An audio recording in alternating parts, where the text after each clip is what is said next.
Bonjour, bienvenue sur Mediapart et dans notre collection de vidéos Un monde à vif, la collection qui parle des questions internationales. Et pour ce numéro, on va parler de l'Indonésie où des élections générales se sont déroulées le 17 avril dernier. On en a pas beaucoup parlé en France et pourtant l'Indonésie est un pays important. On la présente souvent comme la troisième plus grande démocratie du monde, comme la nation qui compte également le plus de population musulmane au monde. Alors on reçoit aujourd'hui pour en parler Delphine Allès, bonjour. Bonjour. Alors vous êtes professeure, chercheuse en relations internationales à l'INALCO. Vous revenez justement d'Indonésie, vous avez assisté à toute une partie de la période électorale et l'Indonésie c'est un pays sur lequel vous travaillez, vous avez publié plusieurs articles, ouvrages. Est-ce qu'on peut en dire un peu plus pour ceux qui connaissent mal le pays sur ses caractéristiques, son influence à l'échelle internationale et pourquoi du coup ça rend important de s'intéresser à sa politique intérieure et à sa politique extérieure? Bien sûr, alors merci de me donner l'occasion de parler de l'Indonésie. Vous l'avez bien rappelé, l'Indonésie c'est la troisième démocratie à l'échelle mondiale. Elle compte environ 260 millions d'habitants. Elle est la 7e puissance économique mondiale en parité de pouvoir d'achat, la 16e en valeur absolue.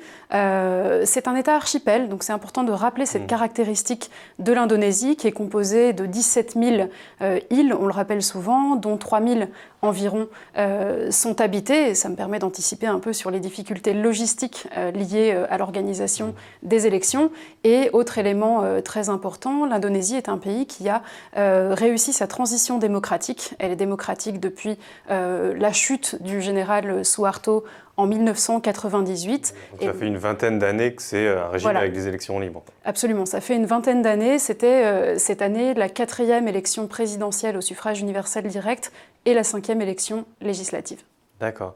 Alors un mot justement de cette campagne qui s'est soldée par la victoire a priori du président sortant, Joko Widodo. Quels ont été les thèmes principaux de cette campagne justement dans le cadre d'une démocratie qui est jeune, comme vous l'avez dit, une vingtaine d'années? Alors les thèmes principaux de la campagne ont très largement tourné autour de la question récurrente du développement économique. C'était vraiment au cœur de l'agenda des deux candidats. Joko Widodo, vous l'avez rappelé, le président sortant, Prabowo Subianto, son opposant, qui était déjà son opposant lors de la précédente élection en 2014. Et donc les deux candidats ont mis l'accent sur leur capacité à accélérer le développement économique du pays, leur capacité à aider une partie de la population à sortir de la pauvreté, notamment en développant les infrastructures. C'était vraiment au cœur de la campagne du président sortant, c'était au cœur de son mandat précédent. Il avait beaucoup fait pendant 5 ans pour développer les routes, les infrastructures portuaires, les aéroports, le métro de Jakarta qui a ouvert opportunément quelques semaines avant le scrutin. Et donc il a énormément mis l'accent sur sa volonté de continuer ce mouvement-là. Un autre thème important, toujours dans le domaine du développement, était l'accès à la santé. Il a aussi contribué pendant son mandat à développer l'infrastructure de santé, notamment au niveau local, à densifier le réseau qui permet aux individus d'accéder à des soins de proximité. Et puis l'éducation, toujours liée à la question du développement économique, l'idée de permettre aux Indonésiens d'avoir accès à une formation, y compris à une formation professionnelle qui leur permette d'accompagner la sortie du pays de la pauvreté. Et le fait que le président sortant ait remporté le scrutin, pour vous, c'est un signe que finalement son bilan est récompensé par les électeurs? C'est bien sûr le signe du fait que son bilan est récompensé par les électeurs. C'est également le signe finalement du fait que les Indonésiens n'ont pas adhéré aux thématiques identitaires qui étaient mises sur le devant de la scène par son opposant, Prabowo Subianto. Alors les deux candidats... Thématiques identitaires dans quel sens? Alors, les deux candidats ont beaucoup joué sur l'accord du nationalisme. Prabowo Subianto avait beaucoup mis l'accent sur une dimension religieuse du nationalisme et de l'identitarisme, et finalement ça n'a pas pris dans l'ensemble de l'archipel. Alors, il y a une information qui a circulé, qui est un peu impressionnante. Ce serait des dizaines, voire des centaines d'employés chargés de dépouiller donc les urnes qui seraient mortes au d'épuisement. Alors, on va voir à l'image des photos que vous avez vous-même prises, où on voit différentes boîtes dans lesquelles sont rangés les bulletins. Alors, c'est des boîtes par type de scrutin, si j'ose dire, c'est-à-dire qu'il n'y avait pas que la présidentielle, il y avait aussi les législatives, il y avait aussi des provinciales. Voilà. En termes de logistique, qu'est-ce qu'on peut dire de cette élection assez incroyable? C'est une information importante, effectivement. Il n'y avait pas seulement l'élection présidentielle qui a concentré toutes les attentions, il y avait également une élection législative, il y avait une élection à l'équivalent de la Chambre haute du Sénat, le Conseil représentatif des régions, et puis 2 élections au Conseil législatif provinciaux et municipaux ou de districts. Donc ça faisait 5 élections, les 5 urnes que vous avez évoquées, qui étaient distinguées par des couleurs, et il a fallu dépouiller les bulletins de ces 5 urnes. C'est un processus qui est assez complexe parce que, vous le verrez sur les images, les bulletins de vote comprennent l'ensemble des noms des partis et des candidats qui se présentent, et les électeurs vont clouer le nom du parti, mais aussi pour les scrutins de liste ouverte, le nom du candidat qu'ils souhaitent placer en tête. Et donc pour dépouiller, on doit ouvrir ces grands bulletins de vote qui peuvent faire aisément 70 par 40 cm de large, les regarder devant une lampe et puis annoncer au micro le nom ou le numéro du vainqueur avant de l'inscrire sur une feuille. Donc c'est un processus qui est extrêmement long quand on doit le multiplier par 5 urnes. Et on a eu effectivement cette information selon laquelle on en serait à 300 personnes qui seraient décédées d'épuisement dans le cadre des opérations de dépouillement. On ne compte pas les centaines de personnes qui par ailleurs seraient encore malades aujourd'hui d'avoir participé à ce processus. Il faut savoir que dans certains bureaux de vote, les opérations de dépouillement ont duré jusqu'à 30 heures, sans sommeil donc pour les membres de la commission électorale qui assurait ces opérations. Alors c'est étonnant parce que la commission électorale avait fait l'effort de réduire l'importance des bureaux de vote. On en comptait plus de 800 000 à l'échelle de l'archipel, donc ça faisait environ un bureau de vote pour 200 à 300 électeurs. C'était une façon aussi de limiter l'abstention en rapprochant les bureaux de vote des populations et puis d'essayer de réduire la durée des opérations de dépouillement. Manifestement, ça n'a pas suffi et on voit de plus en plus de responsables politiques indonésiens expliquer que ce scrutin simultané était une expérimentation mais qu'il n'aura plus lieu à l'avenir. Et justement, par rapport aux législatives qui ont eu lieu en même temps, est-ce qu'on en sait un peu, est-ce que les équilibres politiques correspondent à ceux de la présidentielle ou est-ce qu'il risque d'y avoir un décalage ? Oui, alors on n'a pour le moment pas les résultats exacts des élections législatives, mais à ce stade, il semblerait que la coalition qui soutient le président sortant ait remporté une large majorité.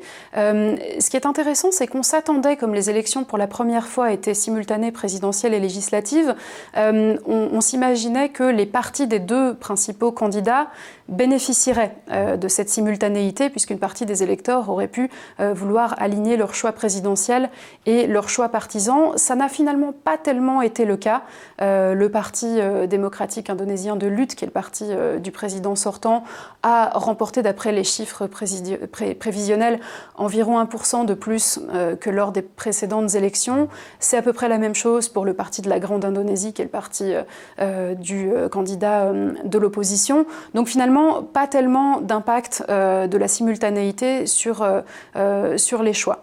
C'est intéressant de regarder également, quand on se penche sur le résultat des élections législatives, le poids finalement très constant des partis musulmans dans la vie politique indonésienne. Ceux qui affichent vraiment le fait d'être des partis religieux, quoi. Alors, de défense d'une identité religieuse plutôt. Oui, avec une très grande diversité. Et là, j'insiste beaucoup sur cette diversité. Il y a 5 principaux partis qui affichent une identité musulmane. Ces partis vont de ce qu'on pourrait considérer finalement comme l'équivalent de la démocratie chrétienne en Europe, jusqu'à des partis qui sont des partis islamo-nationalistes. Donc il y a une grande diversité de ces 5 partis. Et ce qui est intéressant, c'est de regarder finalement la constance de leur score depuis les premières élections législatives libres en 1999. Ils remportent à peu près systématiquement 30% des voix, dont 10% pour les partis islamistes. Ça n'a pas augmenté en proportion dans la vie politique indonésienne. C'était une question que j'avais justement parce que depuis 20 ans qu'il y a un régime d'élection libre, que le régime s'est ouvert. Est-ce que ça a changé des choses au niveau de la gestion du pluralisme du pays qui est assez impressionnant en termes ethniques, en termes religieux? Alors vous dites électoralement, bon, il y a une certaine stabilité. Est-ce qu'on en voit d'autres manifestations de la gestion de ce pluralisme? Est-ce qu'il y a eu des évolutions depuis une vingtaine d'années? Oui, alors il y a toujours effectivement cette mise en avant du pluralisme à la fois ethnique et religieux en Indonésie. C'est toujours présent dans le discours des autorités indonésiennes. Qui mettent en avant d'ailleurs un islam qui serait tolérant, très compatible avec la démocratie libérale. Qui mettent en avant en tout cas un État qui pratique la diversité religieuse et qui valorise le pluralisme. Alors ça me permet de rappeler que l'Indonésie est un pays dont la population est majoritairement musulmane, mais n'est pas un État musulman sur le plan constitutionnel. La constitution de l'Indonésie présente un modèle qui est assez unique. Elle s'appuie sur une doctrine nationale qui s'appelle le Pancasila, qui est finalement une doctrine nationale monothéiste, puisque le premier de ses principes est la croyance en un Dieu unique, mais 6 religions sont officielles, sont reconnues officiellement, sans que l'une d'entre elles, en tout cas du point de vue des institutions, ne possède de privilèges, même si l'islam pèse bien sûr plus que les autres dans la vie politique, puisque environ 88% de la population a une identité musulmane. Donc cette constitution finalement forme la base d'une vie politique qui valorise encore une fois le pluralisme et d'institutions qui valorisent le pluralisme, mais en même temps qui enrégimente d'une certaine façon les identités. C'est un pluralisme à condition d'appartenir à une de ces 6 catégories officielles. Et les 6 catégories officielles, elles étaient 5 à l'époque, ont été mises en place en 1966 dans le contexte de l'arrivée au pouvoir du général Suharto et dans le contexte de la répression de Suharto contre les personnes qui étaient affiliées au Parti communiste indonésien, qu'il avait interdit dans un contexte d'ailleurs de massacre de masse. Ouais, et donc, on a publié dans Mediapart, j'en profite pour le signaler, un article sur la mémoire de ce massacre qui est quand même largement recouverte. Il y avait des espoirs sur le fait que le nouveau président pouvait soulever cette chape de plomb, espoirs qui ont été quand même assez déçus. Oui, ça faisait partie effectivement de son programme ou des annonces en marge de sa précédente campagne, le fait d'ouvrir un peu la parole sur ces massacres, et finalement c'est partie des sujets qui ont été assez rapidement laissés de côté dans le cadre de son mandat. Ouais. Mais justement, par rapport à cette question de la diversité des appartenances musulmanes, les spécialistes de la région, spécialistes de sécurité, mettent en avant le fait qu'il y aurait peut-être plus de groupes violents qu'avant. En tout cas, il y a des allégeances proclamées de ces groupes-là à des groupes bien connus du public occidental, type État islamique. Est-ce que la situation sécuritaire s'est dégradée depuis une vingtaine d'années dans cette démocratie, ou est-ce que c'est beaucoup plus contrasté que ça? Alors, c'est complexe. Le fait qu'il y ait des groupes violents et qui mobilisent une violence à fondement religieux, c'est pas du tout une nouveauté en Indonésie. C'était déjà le cas à l'ère coloniale. Ça a encore été le cas dans les années 60 avec des guérillas locales qui associaient une idéologie religieuse à des revendications territoriales hostiles, notamment à la construction d'un État centralisé à Jakarta. Et puis, on a surtout vu des moments de violence très importants au début des années 2000 avec les attentats de Bali et de Jakarta en 2002, 2003, 2005. Il y a eu des épisodes extrêmement violents avec plusieurs centaines de morts. Donc l'État indonésien, à partir des attentats de Bali, a pris extrêmement au sérieux ce risque sécuritaire, a déployé beaucoup de moyens pour la lutte antiterroriste, avec notamment d'ailleurs de l'aide et des financements étrangers, américains ou australiens en particulier. Et ça a beaucoup contribué à alors soit à démanteler, soit en tout cas à diviser et limiter les moyens des organisations terroristes locales. Ça ne veut pas dire qu'elles ont disparu. On l'a vu l'année dernière d'ailleurs avec les attentats de Surabaya, qui était une série d'attentats coordonnés, notamment par des familles dans une série d'églises et puis de postes de police de la ville de Surabaya. Donc la menace existe, elle est moins forte manifestement que ça n'était le cas au début des années 2000. Et puis si on se penche sur les proportions, finalement le nombre d'Indonésiens partis combattre sur le front syro-irakien reste relativement faible en proportion de la population musulmane indonésienne. Beaucoup plus faible, par exemple, que ça n'est le cas dans des pays comme la Tunisie ou même la France. D'accord. Alors, si on poursuit sur cette question, vous avez publié un ouvrage entier, donc je vais vous demander une réponse synthétique, mais un ouvrage qui était consacré à la façon dont des acteurs associatifs musulmans étaient associés, je ne sais pas si c'est le bon terme, à la fabrique de la politique étrangère de l'Indonésie. Comment est-ce qu'on explique ça par rapport à ce que vous venez d'expliquer justement sur le fait qu'il y a une grande attention à faire vivre le pluralisme, qu'il y ait des acteurs religieux impliqués dans la politique étrangère d'un État qui ne se dit pas justement musulman? Oui, alors c'est une nouveauté depuis le début des années 2000. C'est-à-dire que l'Indonésie, à partir tout simplement des attentats du 11 septembre 2001 aux États-Unis, a commencé à endosser l'idée de la représentation qui était la sienne aux yeux du reste du monde, c'est-à-dire la représentation du plus grand pays musulman du monde. C'était une notion qui était considérée finalement jusque-là comme une contrainte sur la politique étrangère indonésienne. Et à partir de 2001-2002, les responsables de la politique étrangère de l'Indonésie commencent à se saisir de cette identité et à essayer de la projeter tout en la maîtrisant. Et donc, ils commencent à essayer finalement de favoriser la projection internationale ou l'extraversion de groupes ou d'organisations de la société civile musulmane qui présentent une image finalement favorable au pluralisme et conforme à l'image que les dirigeants souhaitent donner de l'Indonésie. Et donc ça se traduit notamment par le soutien aux activités internationales des deux principales organisations islamiques indonésiennes, qui s'appellent Nahdlatul Ulama et Muhammadiyah. Ces organisations qui représentent entre 30 et 50 millions de membres, selon les statistiques, c'est considérable. Évidemment, elles ont un poids très important socialement en Indonésie, mais aussi une certaine autorité finalement quand leurs dirigeants se déplacent dans le reste du monde. Mais parce que qu'est-ce qu'elles font concrètement en tant qu'association? Concrètement, de plus en plus, elles vont organiser des dialogues interreligieux, des forums, y compris internationaux, de dialogue interreligieux, avec là encore l'idée de présenter l'Indonésie comme le pays du pluralisme. Ces organisations qui ont une emprise sociale très forte, alors elles gèrent des mosquées assez logiquement, mais aussi des dispensaires ou des hôpitaux, mais aussi des écoles.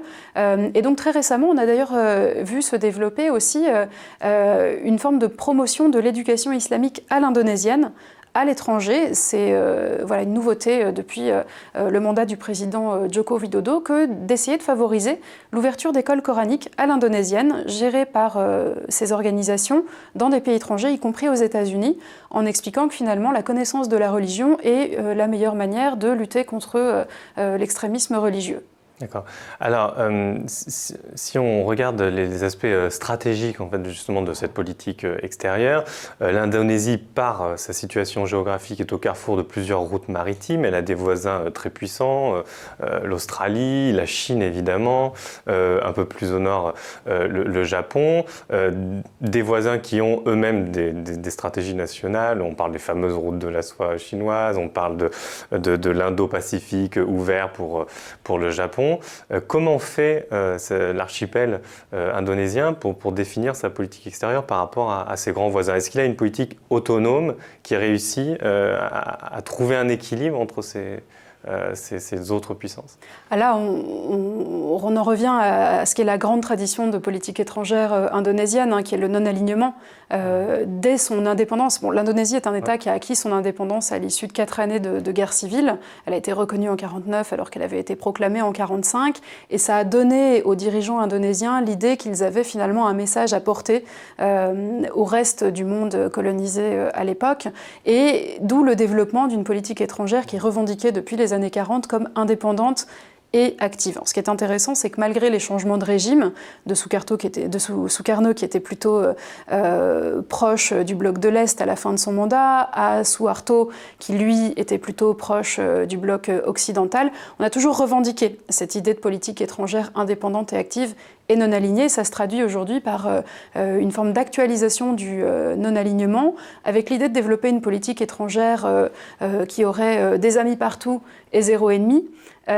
L'idée de finalement pas mettre ses œufs dans un seul panier, en entretenant de bonnes relations avec les États-Unis, avec l'Australie, avec la Chine, avec l'Inde, avec l'ensemble des puissances régionales.